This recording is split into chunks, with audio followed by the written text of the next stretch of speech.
자, 오늘은 본문의 말씀을 통해서 하나님의 큰 은혜가 있길 바랍니다. 오늘은 이 혼인잔치 비유라는 제목으로 말씀을 전하고자 합니다. 우리가 앞장에서 설교한 두 아들의 비유와 악한 농부의 비유는 이 유대 종교 지도자들, 그 중에서도 교권주의자들, 이 교권주의자들이 뭐예요? 교회에 권세를 갖고 있는 자들, 막강한 힘을 갖고 있는 자들, 정녕 이들이 죄악성을 폭로했다면 오늘 이 본문의 혼인잔치 비유는 복음을 무시하고 그리고 배척한 이스라엘 민족의 죄와 그에 대한 심판에 대해서 말씀하고 있다라는 것이죠. 그리고 복음이 유대인들에게서 또한 이방인들에게로 넘어가는 그렇게 되겠다는 것을 주님께서 말씀하고 있다라는 거예요. 복음이 촛대를 유대인에서 누구에게로요? 이방인에게로 그렇게 옮겨질 것에 대해서 말씀하고 있는 내용이 오늘 본문의 말씀이다라는 것이죠. 뿐만 아니라 오늘 본문은 종말론적인 심판 등을 말해주고 있다. 개인적인 심판뿐만 아니라 종말론적으로 무슨 심판에 대해서 말씀해주고 있다라는 것을 우리가 오늘 본문은 그렇게 기록하고 있습니다. 그러면 본문이 우리에게 주는 교훈이 무엇인지에 대해서 우리가 한번 살펴보며 하나님의 말씀을 선포하고자 합니다. 첫째는 뭐냐면 하나님께서 우리에게 복음을 전하는 뭐를 주셨어요? 사명을 주셨다라는 겁니다.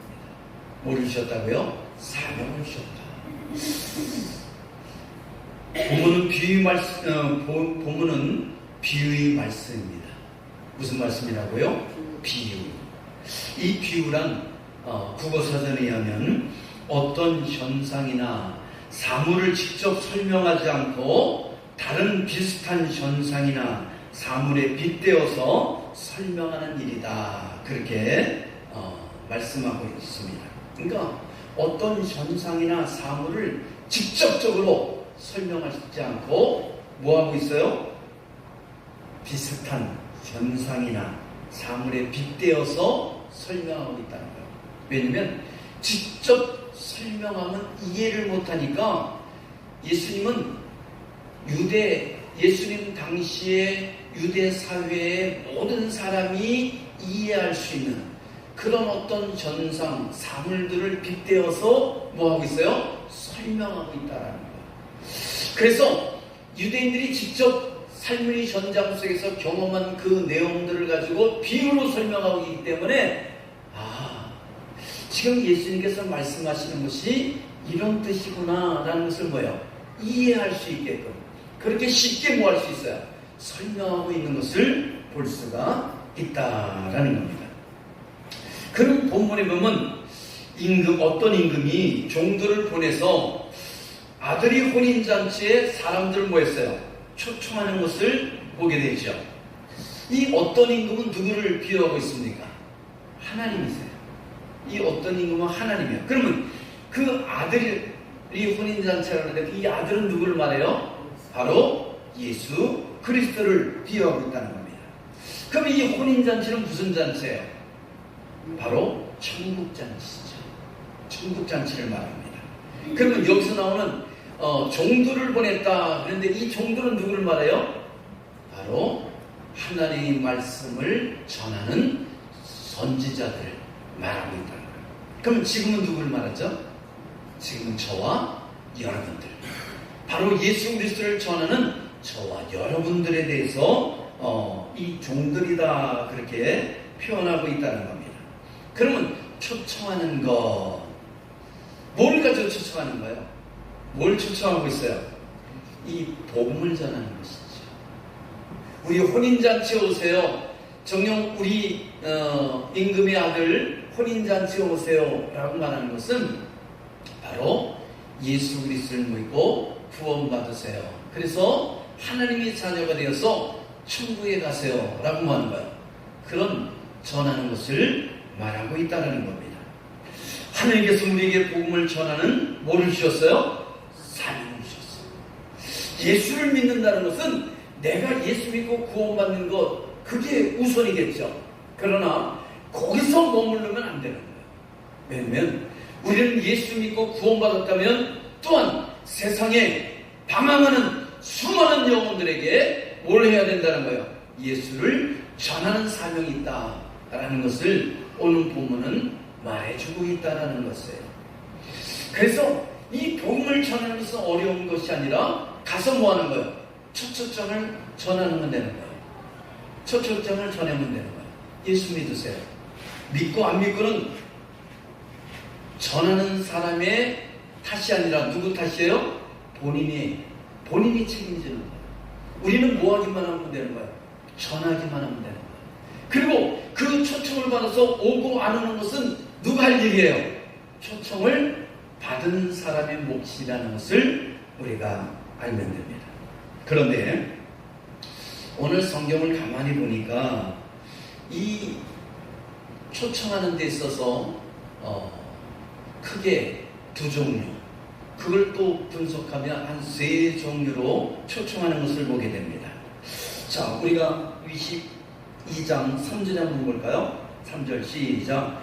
그 종들을 보내어 그 청한 사람들을 혼인잔치에 오라 했더니 오기를 뭐 했어요? 싫어하였더라. 여러분, 3절에도 첫 번째 초청이 이루어지는 것을 보게 됩니다. 그 종들을 보내어 그 청한 사람들을 혼인잔치에 뭐예요? 오라. 뭐예요? 초청했다라는, 사람이 많이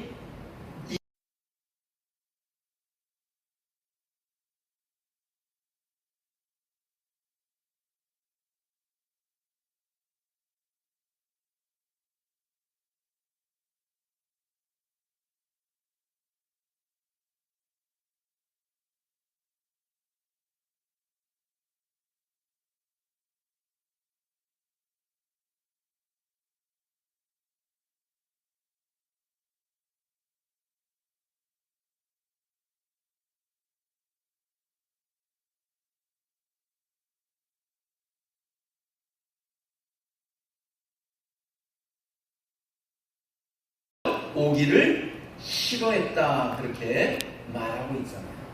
그랬더니 이번에는 임금이 어떻게 하죠? 종들을 시켜서 내거리에 길에 가서, 다시 말해서 사거리에 가서, 사람이 많은 곳에 가서 사람들을 뭐하라는 거예요? 초청하라 라고 명하는 것을 보게 되죠. 이건 뭘 의미하냐면, 이죠, 복음이 유대인들에게 전해졌는데 그 유대인들이 복음을 받는 것을 거부했기 때문에 이제 누구에게 옮겨진다는 거예요? 이방인들에게 옮겨졌다라는 것을 말하고 있다는 거예요. 자, 또한 세 번째는 누군가 하면 10절 한번 볼까요? 10절 시작. 종들이 길에 나가 악한 자나 선한 자나 만나는 대로 모두 데려오니 혼인잔치에 손님이 뭐 했어요? 가득하였다. 자, 내거리에 가서 만나는 사람마다 복음을 전하라 라고 임금이 말했어요. 그래서 이 종들이 나가서 복음을 전하는데, 정녕 이 혼인잔치에 초청을 하는데 어떤 사람에게 했느냐? 선한 사람뿐만 아니라 어떤 사람까지요? 악한 사람까지 초청했다라는 것이죠. 그래서 복음은 선한 사람에게만, 착한 사람에게만 전하는 것이 아니라 복음은 누구에게도 전하는 거예요? 악한 사람에게도 전해야 된다라는 것을 우리가 알아야 된다라는 것이죠. 우리는 그럴 때가 있잖아요. 저 사람은 악해요. 저 사람은 죄를 많이 졌어요. 저 사람은 사기꾼이거든요. 저 사람은 강도짓을 했던 사람이에요. 저 사람은요, 창녀예요. 저 사람은 세리거든요. 세금을 이리저리 횡령을 많이 한 사람이에요. 그렇기 때문에 저 사람들은 죄를 많이 져서 복음을 전하면 안 돼요. 복음을 전하면 안 돼요. 라고 우리는 그렇게 생각해요. 그리고 저들은 구원받을 자격이 없습니다 라고 그렇게 우리는 생각할 수가 있어요. 근데 오늘 성경을 가만히 보니까 10절에 나가서 종들이 내거리에 가서 사거리에 가서 사람이 많은 곳에 가서 선한 사람, 착한 사람에게만 복음을 전한 것이 아니라 누구에게도 전했어요? 악한 사람에게도 전했다. 그러니까 복음은 선한 사람이든 악한 사람이든 다 받을 자격이 있어요, 없어요? 있다라는 거예요. 초청을 받을 자격이 있어요, 없어요? 있다라는 것을 말해주고 있다는 거예요. 그렇기 때문에 우리는 정녕 선한 자든 악한 자든 내 주위에 있는 사람들에게 복음을 전할 그런 사명이 있다는 것을 깨닫는 은혜가 있길 주님으로 축원합니다. 근데 중요한 게 있어요. 14절 한번 볼까요? 14절 시작. 청함을 받은 자는 많되 택함을 입은 자는 적으니라. 여러분, 우리가 많은 사람들에게 복음을 전해요. 그리고 한때는 우리 대한민국에 예수를 믿는 사람이 1000만이 넘었다고 그렇게 일컬어졌습니다. 1980년대, 1990년대만 해더라도 1천만 명이 넘는다고 했어요. 그 당시에 대한민국 인구가 4천만 명이 좀 넘었으니까 4분의 1 이상이 교회 다녔다고 그랬어요. 그런데 지금은 어떨 것 같아요? 1000만이 넘어요? 아니요. 그러지 못합니다. 여기서 청함을 받은 사람은 많지만 택함을 받은 사람이 적다라는 것은 우리가 많은 사람에게 복음을 전할지라도 정녕 예수 믿고 구원받는 사람은 그렇게 많지 않다는 것을 알아야 돼요. 또한 교회 속에 많은 사람들이 와서 예배를 드린다 할지라도 그 속에 택함을 받고 예수 믿고 구원받은 사람들이 적을 수 있다는 것을, 다 예수 믿는 사람이 아니라는 것을 알아야 된다는 겁니다. 그래서 성경 뭐라죠? 정녕 밭에, 논밭에 알곡과 가라지가 같이 성장하고 있다고 말하잖아요. 같이 성장하고 있어요. 그래서 이 추수꾼이 그러잖아요. 우리가 가서 저 가라지를 뽑으니까, 그러니까 주인이 뭐라 그러죠? 내버려두라. 내버려두라는 거예요. 왜요? 가라지를 뽑다가 알곡까지 뽑힐까 염려된다는 거죠. 정녕 가라지를 뽑다가 알곡까지 뽑힐까 걱정이 되니 추수 때까지 내버려두라는 거예요. 왜 그런지 아세요? 이 가라지는요, 가라지는 그냥 자기만 이렇게 자라고 뿌리를 곧게 내리면 되는데, 이 가라지는 뿌리가 알곡을 감고 있어요. 알곡의 그 뿌리를 감고 있다니까요. 그러니까 가라지를 뽑다 보면 어떻게 돼요? 알곡까지 뽑히는 현상이 나타난다는 거죠. 여러분, 전혀 교회 속에서 진짜 예수를 믿지 않고 악한 자들은 어떤 모습이냐면 자기만 못되게 보면 되는데 정녕 온전히 바르게 신앙생활하는 하나님의 백성까지 뭐요? 하나님의 자녀까지 막 흔들어대는 것을 볼 수가 있다라는 것이죠. 그렇기 때문에 정녕 초청을 받은 사람은 많지만 택함을 받은 사람은 적다라고 말하고 있다는 것을 기도하나 듣고, 내가 예수 믿고 구원받고 진실로 내가 하나님의 택한 백성이 되길 주님으로 축원합니다. 우리가 마태복음 28장 19절 20절에 보면, 그러므로 너희는 가서 모든 족속으로 제자를 삼아 아버지와 아들과 성령의 이름으로 세를 주고 내가 너에게 분부한 모든 것을 가르쳐 지키게 하라. 할렐루야. 그래요. 주님께서 우리에게 지상 최대의 명령을 주셨어요. 그것이 뭡니까? 가서 전하라는 겁니다. 뿐만 아니라 마가복음 16장 15절에 보면 너희는 온 천에 다니며 만민에게 복음을 전파하라 라고 명하셨다는 거죠. 우리는 만천에 온천에 다니지 못할지언정 내 가족 또한 내 형제 내 이웃들에게 복음을 전할 수 있는 그런 은혜가 있기를 주님으로 축원합니다. 그래서 하나님 앞에 악하고 게으른 종아라고 책망받는 것이 아니라 착하고 충성한 된 종아, 네가 작은 일에 충성하였으므로 내가 너에게 더 큰 것으로 축복하겠노라 라는 하나님의 칭찬을 받을 수 있는 우리 성도들이 되길 주님으로 축복합니다. 축복합니다.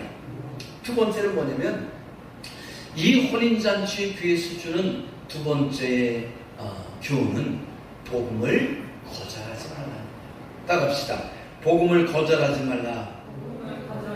핑계대지 말라. 그래요. 예수님께서는 유대인들을 천국잔치에 초청했을 때 세 가지 반응을 보였던 것을 보게 됩니다.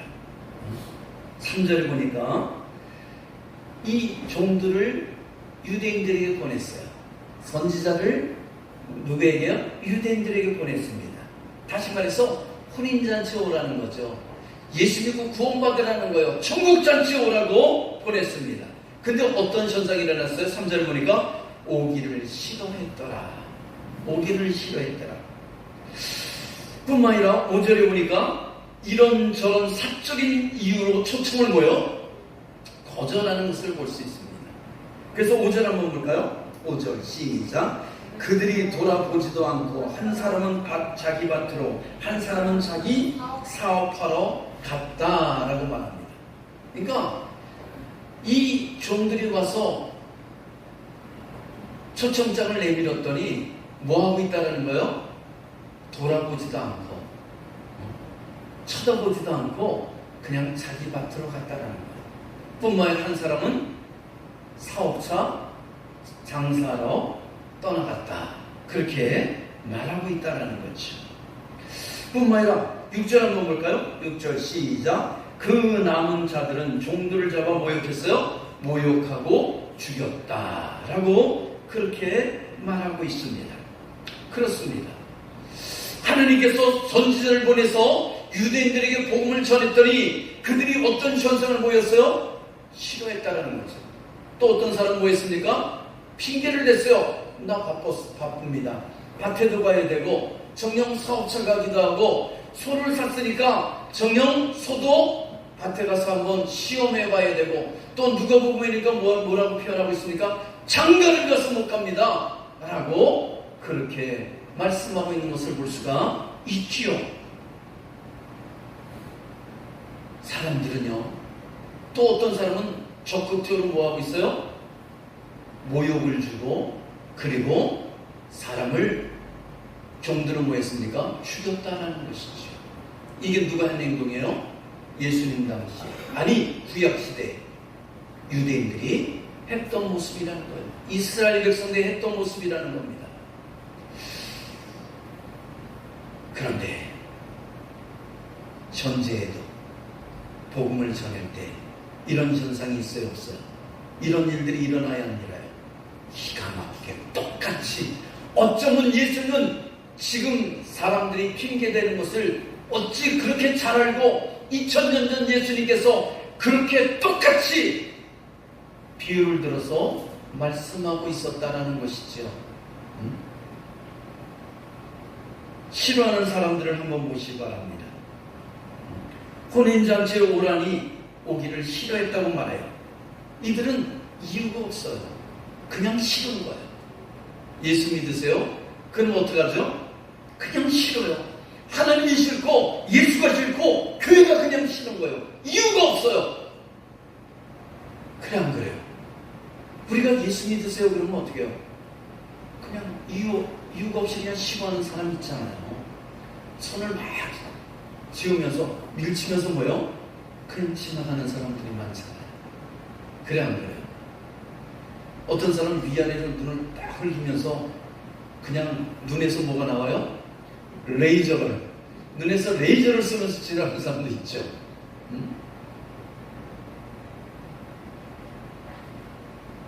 제가 예수를 전하면서 그래서 요즘에는 아파트 단지가 어떠죠? 다 출입구가 봉쇄돼 있죠. 근데 옛날에는 어땠어요? 그냥 뭐 자유롭게 왔다 갔다 하고 빌라도 문들이 개방돼 있고 막 그랬잖아요. 그러면 이제 집집마다 전도지를 들고 가서 복음을 전하잖아요. 그럼 전하면 이제 요즘처럼 여름 같은 날은 뭐예요? 열려져 있는 집도 있어요. 요즘이야 에어컨들 다 갖고 있으니까 뭐예요? 그냥 문 다 걸어 잠그고 있고 에어컨 기분 시원하게 있지만 옛날에는 이렇게 붙여붙이면서 있는 집들이 많았죠. 그럼 문들을 열어놓고 있어요. 그럼 가가지고 예수 믿으세요 라고 전하면 어떤 때는 우리 믿고 있어요. 그럼 얼마나 하는 거예요? 축복받으세요 그러잖아요. 근데 어떤 집은 가서 예수 믿으세요. 너나 잘 믿어! 이런 사람 있죠. 한 번은 어느 집에 가서 예수 믿으세요. 문 열려있어. 예수 믿으세요. 복 많이 받으세요. 구원 받으세요. 그랬더니 눈에서 레이저가 나와. 한 여자가 레이저가 나오고 있어. 그래서 낌새가 이상해. 그래서 복 많이 받으세요. 돌아서 나온 뒷골이 쏘늘해. 그래가지고 나중에 보니까 재수없게 그러면서 뭘 던져요? 소금 뿌리고 있는 거야. 그래서 나는 그날 재수 없는 사람이 됐어요. 나중에 나가서 그 집 창문을 봤더니 만신집 있죠. 만신집 그 절 표시가 딱 붙여 있는 거야. 그러니 이 만신집 목사에 가서 예수 믿으세요 그랬으니 재수 없다고 소금 뿌리면서 얼마나 속으로 욕해 됐을 거야. 여러분 그래요. 그냥 싫은 거야. 그냥 예수 믿는 게 싫은 거야. 예수 전하는 게 싫은 거야. 또 어떤 사람이 있습니까? 핑계용 있죠. 핑계. 이런저런 개인적인 일을 내면서 거절하고 핑계합니다. 그게 뭐예요? 나 밭에 나가야 돼요. 나 오늘 장사해야 됩니다. 이런 핑계를 대는 거잖아요. 가게 문 열어야 돼요. 한 주간 동안 나 죽으라고 일했으니까 오늘은 그냥 마음껏 푹 자야 돼요. 지금 교회 갈 시간이 어디 있어요? 먹고 살기도 바쁜데. 그러면서 뭐예요? 핑계를 대지. 이런저런 핑계를 댑니다. 나중에 시집장가 잘 다 보내놓고 시집장가 다 자녀들 보내놓고 그리고 뭐예요? 그리고 나서 교회 가겠습니다. 그때가 있어요? 여러분 우리에겐 나중이라는 것을 장담할 수 있어요? 없어요? 나중이라는 것을 장담할 수가 없다는 겁니다.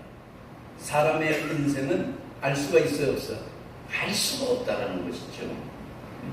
누가 보면 12장 16절에서 21절 보면 한 부자가 그 밭의 소출이 풍성함에 곡간을 크게 새로 짓고 곡식과 물건을 가득 쌓아놨어요. 그리고 말합니다. 내 영혼아 평안히 쉬고 먹고 마시고 즐거워하자. 할렐루야. 평안히 쉬고 먹고 마시고 즐거워하자. 곡간에 모든 곡식을 가득 채우고 물건을 가득 채웠으니까 평안히 쉬고 먹고 마시고 하자. 근데 하나님께서 이르시되 어리석은 자여 오늘 밤에 내 영혼을 도로 찾으리니 그리하면 내 준비한 것이 네 것이 되겠느냐 누구의 것이 되겠느냐 라고 말씀하고 있다는 얘기죠. 여러분 정녕 내가 밤낮가리 않고 죽으라고 일해서 정녕 주인도 없이 일하고 그렇게 잔뜩 쌓아놨는데 야 이제 평안히 쉬고 먹고 마시고 즐겨보자 그랬더니 오늘 내가 네 생명을 걷어가면 네가 쉬지도 못하고 예배도 못 드리고 가득 쌓아놨던 그 곡식들은 그 채물들은 누구 것이 되겠느냐? 누가 묻는 거예요? 누가 묻고 있는 거예요? 하나님께서 묻고 있는 거예요.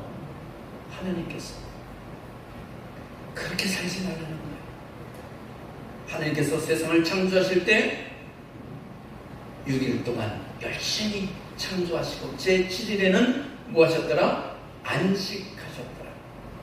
이 안식은 몸만 쉬는 게 아니라 영육이 안식해야 되는 줄 믿습니다. 세상 사람들은 몸만 쉬려고 그래요. 그러나 하나님의 백성들은 몸만 쉬는 게 아니라 영혼이 쉬어야 될 줄 믿습니다. 그게 뭐죠? 예배드리는 거예요. 우리가 쉬면서 맛있는 것을, 음식을 먹는 것처럼 믿음의 사람들은 안식하며 하나님의 말씀을 먹어야 된다는 거예요. 할렐루야. 그럴 때 그 말씀을 붙들고 또 한 주간을 힘있게 싸우며 살아가는 그런 은혜의 역사가 일어나게 된다는 것이죠. 그렇기 때문에 우리는 하나님 앞에 나오는 것에 대해서 정녕 핑계댈 이유가 없는 줄 믿습니다. 핑계댈 필요가 없는 거예요. 그 어느 것보다 가장 중요한 것이 주님이 나는 주님의 것이기에 정녕 주 앞에 나와 예배드리는 그런 성도들에게 주님으로 축원합니다. 주님께서, 하나님께서 뭐라고 하셨다고요? 어리석은 자야. 세상 것에 연연하는 자들에게 하나님은 어리석은 자라고 말합니다. 우리는 어리석은 자가 되지 않기를 바랍니다. 가장 귀한 것은 내가 예수 믿고 구원받고 하나님의 자녀되고 천국 백성 되어서 언제든지 하나님 부르시면 할렐루야 외치며 천국 가는 것이 가장 복된 백성이라는 것을, 그런 은혜라는 것을 우리가 깨달아야 된다는 것이죠. 그래서 우리는 세상의 창고에 채워주는 것에 연연하는 것이 아니라 하나님 창고에 우리의 기도를 쌓아두길 바랍니다. 우리의 재물을 쌓아두시길 바랍니다. 우리의 예배를 쌓아두시길 바랍니다. 할렐루야. 여러분, 콩 심은데 뭐 나요? 콩 나요. 팥 심은데 팥 나는 거예요. 우리가 기도를 심으면 뭐가 되는 거예요? 기도의 열매를 따먹는 거예요. 부모가 자녀를 위해서 기도를 많이 하면 그 자녀들이 나중에 그 기도의 열매를 다 따먹는 거예요. 할렐루야. 예배로, 봉사로, 섬김으로 심으면 그것이 나중에 나에게 다 30배, 100배로 돌아옵니다. 재물을 심으면 재물로 하나님께서 다 따먹게 역사하는 줄 믿습니다. 할렐루야. 자, 뿐만 아니라 세 번째 유형은 뭐냐면 복음에 대해서 폭력적인 자들이 있다는 거예요. 뭐가 있다고요? 이 복음을 거절하는 자 중에 폭력적인 자들이 있다. 6절 한번 볼까요? 다시 시작. 그 남은 자들은 종들을 잡아 모였어요? 모욕하고 죽였더라. 그래요. 정녕 이 유대인들은요, 구약의 선지자들을 잡아서 모욕하고 뭐였어요? 죽였다라는 것이죠. 지난주에 말씀했잖아요. 이사야는 하나님의 말씀을 전했잖아요. 너네들이 우상을 섬기고 하나님을 배반하고 정녕 배교하였으므로 하나님의 진노가 서다 빨리 뭐하라요? 회개하라 외쳤을 때 이 이사야가 눈에 가시였던 종교 지도자들 므낫세 왕이 어떻게 했어요? 그를 잡아다가 톱으로 켜서 죽였다고 그러잖아요. 전설에 하면 뭐로 켜서 죽였어요? 여러분, 톱은 뭐 하는 거예요? 나무 자르는 거잖아요. 목재를 자르는 건데 하나님의 종을 톱으로 잘라서 죽였어요. 모욕하고 뭐했어요? 죽였다는 거예요. 뿐만 아니라 스가랴 선지자는 성전에서 돌에 맞아 죽었어요. 구약 선지자. 우리가 열두 사도를 한번 볼까요? 최초의 순교자 야고보는 어떻게 했어요? 참수형단에 죽었어요. 헤로당에 의해서. 또한 우리가 잘 알고는 베드로는 어떻게 죽었습니까? 십자가에 거꾸로 못 박혀 죽었잖아요. 정녕 하나님의 아들이신 예수 그리스도는 이 로마 병정들에게 모욕과 순환을 당하시고 십자가에 못 박혀 물과 피를 쏟으며 죽으셨잖아요. 사도 바울은 어땠습니까? 로마 감옥에서 참수형을 당하며 죽었어요. 왜요? 왜 이들이 이렇게 죽었죠? 복음을 전하다가 생명의 복음을 전했습니다. 천국장 지어오라고 복음을 전했어요. 그런데 이것을 거부한 자들이, 정녕 악한 자들이 예수님을 어떻게 했습니까? 정녕 그 제자들을 어떻게 했습니까? 선지자들을 어떻게 했습니까? 모욕을 주었고, 그리고 그들을 너무나 천당하고 비참하게 죽여버렸다는 것이죠.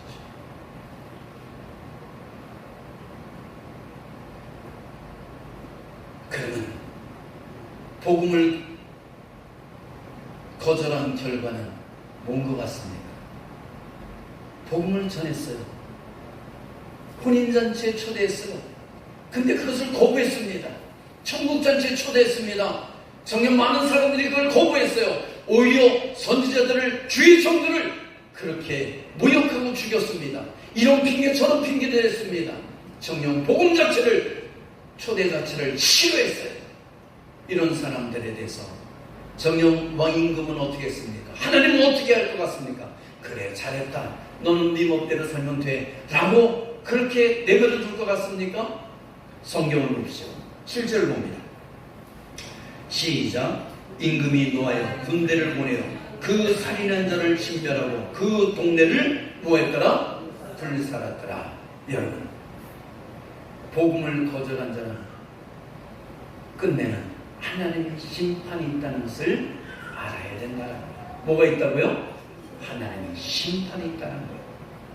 여러분, 개인적인 심판이 있을 뿐만 아니라 종말론적인 심판이 있다는 것을 우리가 깨달아야 될 줄 믿습니다. 그래서 이스라엘은, 유대인들은 선지자들을 그렇게 모욕을 주고 죽이고 뿐만 아니라 예수 그리스도를 십자가에 못 박으며 뿐만 아니라 그 사도들을, 복음을 전하는 주의 종들을 그렇게 죽인 결과 어떻게 됐을 것 같아요? 오늘 7절의 말씀처럼 AD 70년 디도, 로마 디도 장군이 와서 이스라엘을 진멸하고 뿐만 아니라 예루살렘 성을 완전 초토화시키고, 그리고 종교 지도자를 정녕 도륙했던 것을 역사적으로 증명하고 있다는 거예요. 할렐루야. 그렇기 때문에 복음이 전해진다는 것은 축복인 줄 믿습니다. 은혜인 줄 믿습니다. 내가 예수를 믿을 때는 이것이 나에게 실현하는 것이요, 이런 종이런 핑계대면서 회피하게 되지만, 그 복음이 전달될 때, 초청장을 보낼 때, 이것은 나를 구원하는 가장 귀한 은혜라는 것을 알아야 돼요. 이건 아무나 주어지는 게 아니에요. 세상에 아무나 이 복음이 주어지는 게 아니에요. 근데 그 귀한 것을, 내가 이 복음을 받아들이면 구원을 받고 하나님이 자녀가 된 놀라운 은혜가 주어짐에도 불구하고 이것을 거부하고 있다면, 이거만큼 어리석은 자가 어디 있겠냐는 거예요. 이거만큼 미련한 자가 어디 있겠냐는 거예요. 할렐루야. 그렇기 때문에 정녕 우리가 이 복음이 지어질 때 우리는 가장 귀한 것인 줄 알고 복음을 아낌없이 전하는 은혜가 있기를 축원합니다. 여러분, 우리가 복음을 받으면 어떤 일이 일어나요? 예수 그리스도를 믿음으로 말미암아 구원을 받게 되고 하나님의 자녀가 되고 천국 백성이 되며, 뿐만 아니라 요한삼서 1장 2절에 보면 내 영혼이 잘된 것 같이 범사가 잘되며 강건한 축복이 주어지게 되는 줄 믿습니다. 천국의 축복뿐만 아니라 이 땅의 축복까지 주시겠다고 약속하고 있는 것이죠. 그렇기 때문에 우리에게 이 주어진 이 복음, 정녕 이런 핑계처리 핑계대면서 뒷걸음치지 말고 꽉 붙잡고 끝까지 달려가야 된다는 거예요. 어디까지요? 천국까지. 끝으로는 예복을 입으라는 거예요. 따라합시다. 예복을 입어라. 그래, 우리가 12절 한번 볼까요? 12절 시작. 이르되 친구여 어찌하여 예복을 입지 않고 여기 들어왔느냐 하니 그가 아무 말도 못하거늘, 그렇게 말합니다. 유대인들은 하나님의 천국의 잔치의 초청을 거절함으로 하나님의 진노를 사고 하나님의 구원의 은혜와 천국 백성의 축복을 받지 못하게 됩니다. 유대인에게 주어졌던 이 천국 초점장은 누구에게 넘어갔어요? 이방인들에게도 넘어갔습니다.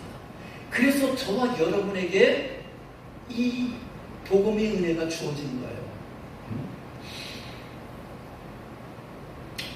여러분, 우리가 하나님께서 이 청한 사람들, 유대인들은 합당하지 못하다고 결론을 내게 되는 것을 보게 됩니다. 8절 한번 볼까요? 8절 시작. 이에 종들이 이래 혼인잔치는 준비되었으나 청한 사람들은 뭐하다? 합당하지 않아요. 그러니까 유대인들에게 복음을 전했는데 이 유대인들이 복음을 거절했어요. 그러니까 어떻게 하니까? 합당하지 않다라는 것이죠. 그들은 어떻게 했습니까? 그냥 싫어했어요. 또 일부는 어떻게 했습니까? 핑계대면서 나 밭에 가야 돼요. 나 장사 가야 돼요. 정녕 나 결혼했거든요. 나 손을 샀기 때문에 손을 시험해 가야 돼요. 이런저런 핑계대면서 뭐 했어요? 그들은 복음을 받아들이지 않았어요. 극단적인 사람은 어떻게 했습니까? 오히려 복음을 전하는 주의 종들을 모욕하고 죽였다고 그랬잖아요. 그러자 뭐라고 말합니까? 합당하지 않다. 이들은 더 이상 혼인잔치에 올 자격이 없다. 합당하지 않다라고 결론을 내고 내거리에 가서 오가는 수많은 사람들에게 복음을 전하라. 근데 그 중에 선한 자든 악한 자든 가리지 말고 뭐하라는 거예요? 복음을 전하라 라고 말하고 있다는 거죠. 그런데 이제 혼인잔치 날이 됐어요. 이 내거리에서 초청한 사람들이 다 혼인잔치에 들어왔어요. 임금이 그들을 보려고 나갔습니다. 쭉 둘러보는데 뭐를 안 입었어요? 예복을 입지 않은 사람이 있는 거예요. 그래서 말하면 너는 왜 예복을 입지 않았느냐? 그랬더니 아무 말을 못했다고 말해요. 아무 말도 하지 못했다. 유구무원 아무 말도 하지 못했다. 그때 좀 사환을 시켜서 종들을 시켜서 뭐라 그러죠? 정령처리 묻고 어두운데 내어 쫓아라 던져버려라 라고 말하고 있어요. 이게 뭐요? 하나님의 심판이에요. 종말론적인 심판을 말합니다. 예복을 입어야 된다는 거예요. 근데 그럴 수 있잖아요. 예복이 없는데요. 나는 찢어지게 가난해서 예복이 없는데요. 우리는 그렇게 생각할 수 있잖아요. 근데 예수님 당시에 이 근동 지역의 그 상황을 알면 우리가 이해할 수 있어요. 이게 말이 안 되는 행위였다는 것을. 근동의 임금이나 부자들이 이 혼인잔치에 사람들을 초대할 때는 그냥 초청장을 보내는 것이 아니라 초대하는 사람들에게 예복을 준다고 합니다. 뭘 줘요? 예복을 주는 거예요. 임금이. 그리고 그 부잣집에서 손님을 초대할 때는 예복을 보내는 거예요. 초청장 걷어버려. 그리고 온다는 사람에게 예복을 보내면 그 예복을 입고 오는 거예요. 그러니까 예복이 없어서 안 온 게 아니라 예복을 보냈음에도 불구하고 그가 뭐 한 거예요? 안 입고 온 것이지. 그러니까 임금이 너는 왜 예복을 입지 않았냐 그랬더니 할 말이 있었어요? 없었어요? 없었어요. 예복을 보냈는데 왜 안 입고 왔냐는 거 아니에요. 여기서 이 예복이 뭔지 아세요? 예복이 우리가 계시록 요한계시록 19장에 보면 바로 세마포다 그렇게 표현하고 있습니다. 요한계시록 19장 7절로 8절을 한번 읽어드릴게요. 어린 양이 혼인 기한이 이르렀고 그의 아내가 자신을 준비하였으므로 그에게 빛나고 깨끗한 세마포 옷을 입도록 허락하였으니 이 세마포 옷은 성도들이 옳은 행실이라. 어린 양의 혼인잔치가 있는데 그때 입고 와야 될 것이 뭐라는 거예요? 세마포라는 거죠. 그 세마포가 뭐라는 거예요? 바로 옳은 행실이라고 말씀하고 있다는 거예요. 뿐만 아니라 갈라디아서 3장 26절로 27절에 보면 너희가 다 믿음으로 말미암아 그리스도 예수 안에서 하나님의 아들이 되었으니 누군지 그리스도와 합하기 위하여 세례를 받은 자는 그리스도로 옷 입어야 할지니라. 다시 말해서 이 예복은 뭐냐? 그리스도로 옷 입는 거예요. 다시 말해서 예수를 믿는 거예요. 예수를 믿는 뿐만 아니라 예수를 닮아가는 삶을 살아야 된다는 거예요. 응? 우리는 예수를 믿습니다. 입으로 주여 주여 한다고 해서 천국 갈 수 있다고 그래요? 못 간다고 그래요? 여러분, 입술로만 말하면 되는 게 아니에요. 그래서 이런 웃긴 얘기가 있잖아요. 입으로 주여 주여 믿습니다 그러면서 정녕 예수 그리스도를 닮아가는 삶을 살지 않는 사람들은 천국에 가면 뭐만 와 있다고 해요? 뭐만 와 있어요? 몸은 못 하는데 입술만 와 있어요. 그래서 천국에 그 사람이 입술만 동동 떠다닌다고 합니다. 왜? 입술로만 주여 주여 했기 때문에. 입술은 구원받는데 다른 건 구원을 못 받는데. 웃기지 않은 소리죠. 너희가 주여 주여 한다고 다 천국 가는 것이 아니라 하나님의 뜻대로 행한 자라야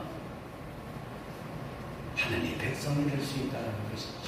이거는 행위로 구원받는다는 것을 말하는 것이 아닙니다. 우리는 아무리 선행을 할지라도 아무리 많은 공로를 쌓을지라도 구원을 받을 수 있어요, 없어요? 구원을 받을 수 없어요. 예수 그리스도를 믿어야지만 구원을 받을 수 있습니다. 예수 그리스도께서 우리를 위해서 십자가에 못 박히심을 말미암아 그 보혈 피로 우리 죄를 다 씻어주셔서 그 예수 그리스도의 피가 우리를 대속해 주신 줄 믿습니다. 그래서 우리는 예수 그리스도의 보혈 피로 우리는 구원을 받는 거예요. 예수 그리스도의 공로로 우리는 구원을 받는 것이라는 것이죠. 그렇다면 우리가 예수를 믿었다면, 진짜 내가 예수쟁이라면 우리는 예수 믿는 것에 끝나는 것이 아니라 예수를 닮아가는 정녕 예수 그리스도의 옷을 입어야 된다는 거예요. 예수 그리스도의 옷을 입는 게 뭐죠? 옛사람이 면에서 새사람이 되는 거예요. 과거에 나의 성품, 과거에 나의 잘못된 삶을 뉘우치고 회개하고 인저 주님이 기뻐하는, 하나님이 기뻐하는 삶을 살아드리는 것, 이게 뭐예요? 예복이라는 거예요. 이게 옳은 행실이라는 것이죠. 옳은 행실로 구원받는 게 아닙니다. 예수 그리스도를 믿음으로 구원받는 거예요. 그런데 예수를 믿는 사람은 어떤 삶을 산다고요? 옳은 행실을 하며 살아가게 되어 있다는 것이죠. 왜요? 신분이 바뀌었기 때문에 그래요. 전에는 우리가 악의 자녀였어요. 사단의 자녀였습니다. 그러나 예수 그리스도를 믿는 그 순간부터 우리는 하나님의 자녀가 되었기 때문에 하나님의 자녀답게 살아가는 거예요. 그게 뭐예요? 옳은 행실을 하는 것이죠. 예수 그리스도를 믿는다면서도 우리가 과거에 집착하며 살아가고 있다면 우리는 주여 주여 외치고만 있는 그런 존재에 불과하다는 거예요. 그래서 우리는 예수를 믿는 사람들은, 예수를 구주를 믿는 사람은 다른 신을 섬기지 않는 거예요. 우상을 만들어 섬기지 않는 거예요. 정령 전쟁이나 무당이나 만신들을 찾아다니는 것이 아닙니다. 주의를 거룩하게 섬기는 것이죠. 왜요? 주님의 날이니까. 그 어떤 것보다 우선순위가 주님 앞에 나오는 거 아니에요. 거기에 목숨을 거는 거예요. 뿐만 아니라 살인하지 않는 겁니다. 가늠하지 않는 거예요. 도둑질하지 않는 겁니다. 거짓 증거하지 아니하고 남의 물건을 탐내지 않는 거예요. 할렐루야. 왜요? 내가 하나님의 자녀가 되었으니까. 우리가 살인하지 않는다고 구원받는 게 아닙니다. 가늠하지 않는다고 구원받는 게 아니에요. 그러나 예수를 믿으면 우리가 강도한 짓을 하지 않고 도둑질하지 않고 뿐만 아니라 남의 것을 탐나지 않으며 살아가고 오히려 섬기고 나누고 베풀며 살아가는 그런 성도들이 되어질 줄 믿습니다. 말씀을 맺고자 합니다. 혼인잔치에 비유해서 주시는 우리의 교훈이 있는데 그게 뭐냐? 우리에게 복음을 전하는 사명을 주셨다는 것이죠. 뿐만 아니라 복음을 이런저런 핑계를 대며 거절하는 것이 아니라 나의 가장 귀하고 소중하다는 것을 깨닫길 바랍니다. 우리가 예수 그리스도를 믿고 구원받았으면 예복을 입고 옳은 행실로